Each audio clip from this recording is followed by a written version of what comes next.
नमस्ते, स्वागत है आपका फिर से 52 क्लासेज बाई मोहन सिंह में। आज हम पढ़ने वाले हैं कारक प्रकरण का सेकंड पार्ट, जिसमें कल हमने पढ़ा कारक प्रकरण का परिचय। आज हम पढ़ने जा रहे हैं कारक प्रकरण का पहला कारक, कर्ता कारक प्रथमा विभक्ति। तो चलो शुरू करते हैं कि पहला कारक है कर्ता कारक प्रथमा विभक्ति। कर्ता कारक का चिन्ह है कर्ता ने और विभक्ति प्रथमा। कर्ता का सूत्र है स्वतंत्र कर्ता। स्वतंत्र कर्ता अर्थात क्रिया को करने में जो स्वतंत्र होता है कर्ता कहलाता है। क्रिया को पूर्ण करने में, क्रिया को करने में जो स्वतंत्र होता है, अर्थात हमारे जो 6 कारक हैं उन सभी 6 कारकों में कर्ता कारक है जो प्रमुख होता है, और सभी कारक इसके इर्द गिर्द या इसके निर्देशन में ही कार्य करते हैं। तो कर्ता कारक क्रिया को करने में स्वतंत्र होता है, ये कहता है पाणिनीय अष्टाध्यायी का सूत्र स्वतंत्र कर्ता। जैसे हम एक वाक्य लिखें,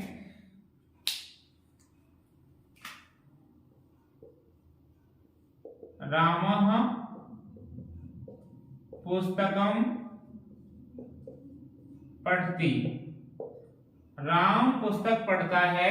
अब यहां पर जो क्रिया है पढ़ना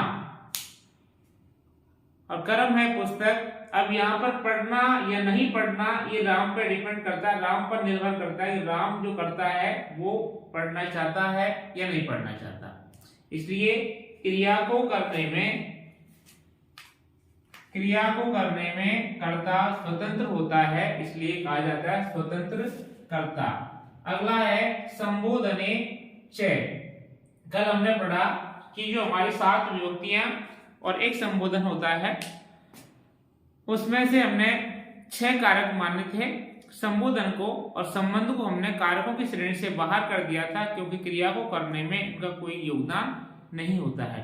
तो यहां देखो आप कि संबोधन को कोई अलग से विभक्ति का नाम भी नहीं दिया जाता है कि वो अष्टमी विभक्ति है, नहीं, संबोधन को सिर्फ संबोधन ही कहा जाता है।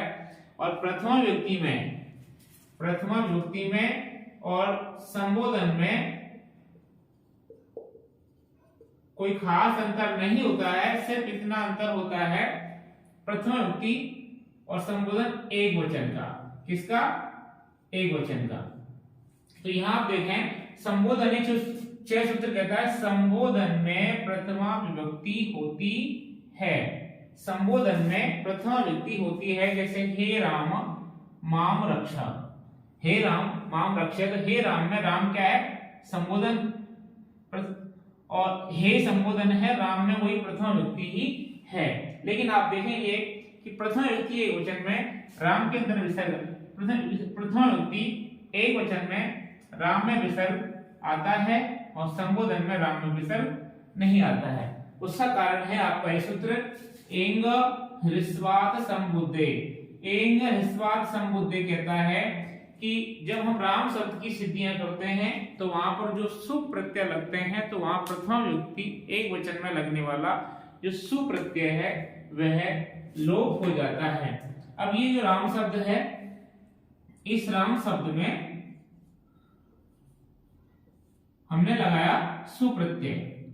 सु प्रत्यय के बाद में सु का हो जाता है से, उ का लोप हो जाता है, और से का हो जाता है रू, और रू का हो जाता है रे, और रे का हो जाता है विसर्ग। इस प्रकार से हमारा जो राम प्रथम विभक्ति एक वचन है विसर्ग के रूप में सामने आता है। लेकिन सोचो यदि जो से सु विसर्ग लगाया था इसको लोप कर दिया जाए, तो यहाँ पर ये से का जो सु का जो विसर्ग बना था विसर्ग बनेगा नहीं, और हमारे पास राम रूप आएगा राम है। तो यही होता है संबोधन में कि ये विसर्ग है, इसका लोप हो जाता है तो राम ही रहता है। आगे जो लगता है हे, ये संबोधन के लिए लगता है, इसलिए रूप बनता है हे रामा।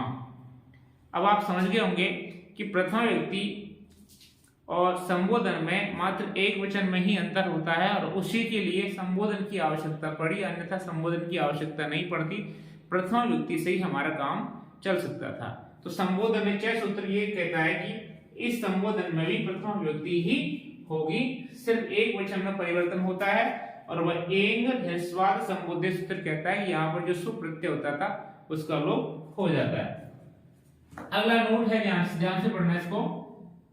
जो कर्मवाच्य और कर्तृवाच्य हम पढ़ते हैं, तो कर्मवाच्य जो वाक्य होते हैं उनमें कर्ता में तृतीया विभक्ति होती है। कर्मवाच्य के वाक्यों में कर्ता में तृतीया विभक्ति होती है। ध्यान रखना, हम यहाँ पढ़ रहे हैं कर्ता कारक में प्रथमा विभक्ति होती है और कर्मवाच्य कहता है कि मेरे पास आएंगे तो मैं कर्ता कारक में या कर्ता को मेरे पास मैं तृतीया विभक्ति ही करने दूंगा। तो यहाँ एक वाक्य है कर्तृवाच्य का, मया ग्रंथः पठ्यते, मया ग्रंथः पठ्यते। अब यहाँ पर पढ़ कौन रहा है? मेरे द्वारा। मया कौन है? कर्ता। कर्ता कौन सी विभक्ति में आया है? तृतीय विभक्ति में। और ग्रंथ क्या है? कर्म, जो कौन सी में आया है? प्रथमा विभक्ति में। तो कर्मवाच्य में कर्म ही प्रथमा विभक्ति में आता है, कर्ता तृतीय विभक्ति में ही आता है। तो ध्यान रखना, ये प्रश्न आ जाए कभी कि कर्मवाच्य में कर्ता कौन सी विभक्ति में आता है, तो कर्मवाच्य में कर्ता तृतीय विभक्ति में आता है। अन्यथा हम पढ़ ही रहे हैं कि कर्ता कारक प्रथमा विभक्ति, लेकिन कर्मवाच्य में यह कर्ता तृतीय विभक्ति में बदल जाता है। अगला हम पढ़ेगा सूत्र है प्रातिपदिकार्थ लिंग परिमाण वचन मात्रे प्रथमा। प्रातिपदिकार्थ लिंग परिमाण वचन मात्रे प्रथमा। अब यहाँ पर चार शब्द हैं, प्रातिपदिकार्थ, दूसरा लिंग, तीसरा परिमाण, चौथा वचन मात्रे। इन सभी में प्रथमा विभक्ति होती है। अब यहाँ पर आपको प्रातिपदिकार्थ को समझने की बहुत आवश्यकता है कि प्रातिपदिकार्थ होता क्या है। तो यहाँ आपको पता है कि प्रातिपदिक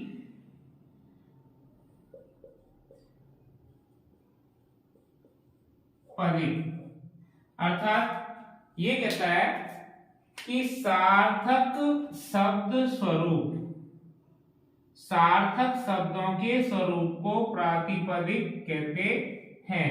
सार्थक शब्दों के स्वरूप को प्रातिपदिक कहते हैं। अर्थात कहने का मतलब ये समझे कि प्रातिपदिक से आप ले प्रतिपादन। प्रतिपादन मतलब अर्थ का प्रतिपादन।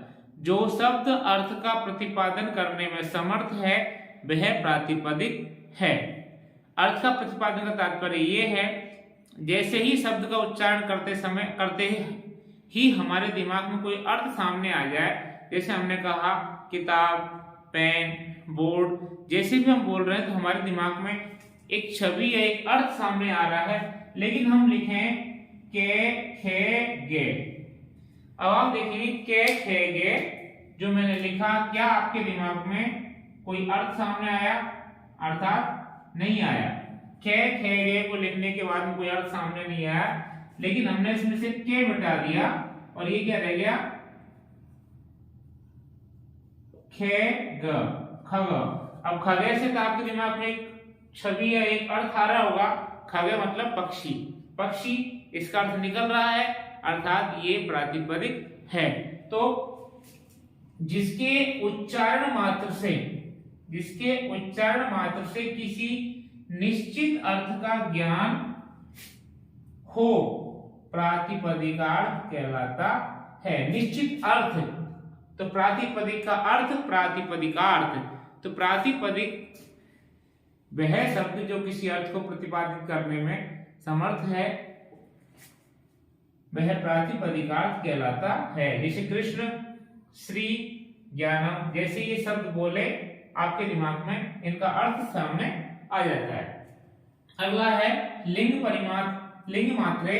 अब लिंग मात्रे, लिंग में तटः, तटिः, तटम, पुल्लिंग में तटः, स्त्रीलिंग में तटी और नपुंसक लिंग में तटम शब्द। तो तीनों लिंगों में चलते हैं। संस्कृत में 3 लिंग होते हैं, स्त्रीलिंग, पुल्लिंग और नपुंसक लिंग। अगला है परिमाण। परिमाण मात्र में भी द्वितीय विभक्ति होती है। परिमाण का मात्रा आप मान सकते हैं नाप से। जैसे शब्द है द्रोणो व्रीहि। द्रोणो मतलब धोण। वैसे तो शाब्दिक अर्थ द्रोण का मतलब 20 किलो होता है, जिसको मान लीजिए गांव में बोलते हैं धोण, मण। हमने क्या प्राचीन परिमाप बना रखे हैं, 10 किलो से दशहरी, 5 किलो से पसेरी, ऐसे 20 किलो से बोलते हैं धौण। जो धौण बोलते हैं वो द्रोणी है, इस द्रोण से वो धौण बना है। और 40 किलो से मण बोलते हैं। तो द्रोणों मतलब द्रोण क्या है 20 किलो, 20 किलो क्या है परिमाण। अगला है वचन मात्रे। वचन मात्र में भी अब कितने वचन होते हैं संस्कृत में? 3 वचन, एक वचन, द्विवचन और बहुवचन। तो एक वचन, एकः, द्वौ और बहवः। तो यहाँ वचन मात्र में भी प्रथम विभक्ति होती है। तो ये था हमारा आज का कारक प्रकरण का पहला भाग, पहली विभक्ति, पहला कारक, कर्ता कारक, प्रथमा विभक्ति। उम्मीद है कि हमारा ये कंटेंट आपको पसंद आया होगा। तो कल हम पढ़ेंगे कर्म कारक। धन्यवाद।